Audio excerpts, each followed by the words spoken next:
Wala ka daw kadala-dala, Jason Sa. Ayan.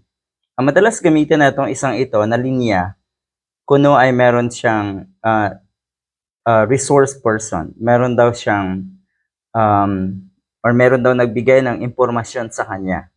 Meron daw siyang reliable source. Tanga. Wala namang bago doon. Yung lahat ng nasa paligid ni Digong, kahit may dunong ka ng konti, nababakante lahat yan at nagiging tanga. O eto si Jason Sa, may record ng libel, cyber libel, estafa at kung ano-ano pa. So bago ba ito? Hindi. Kasi ayan, nagpapakalat na namang ng fake news. Kung talagang matapang ka daw, bakit mo dinilit etong post mo na ito? Ito po yung medical records nga ng Pangulo na may nakalagay na St. Luke's Medical Center. At siguro common sense, kasi totoo naman paanong napunta sa kamay ng kung sino man at ibinigay sa iyo etong medical records na ito at talagang may gana kang i-post. Hindi mo ba alam ang batas? Ganito kalala, siguro na may alam nila.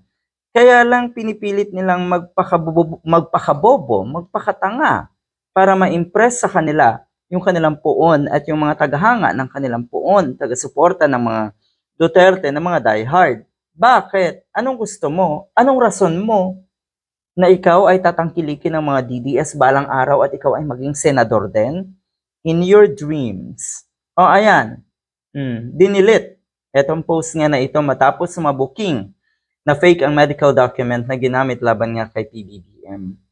Hindi ba kayo nananawa sa mga fake news na ang niloloko nyo unang-una ay ang mga sarili nyo? At tuwang-tuwa naman yung mga taga-suporta nyo na sila ay niloloko nyo. Winawalang hiya nyo.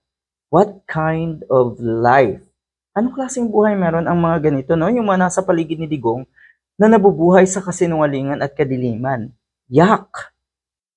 So parang ganito lang yun Dahil madaling maniwala ang mga DDS, ay pinagsasamantalahan naman na itong mga katulad ni Mr. Jason Sa. Bandang huli, mapapahiya.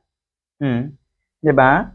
Pero kasi wala nang kahihiyan yung mga yan So akala nila, pag sila ay napahiya, pag hindi pala totoo, after all, nalaman nila na hindi totoo yung kanilang pinaniwalaan, wala sa kanila yun Bali wala sa kanila na sila ay nagago, nagoyo, nabudol, winalang hiya.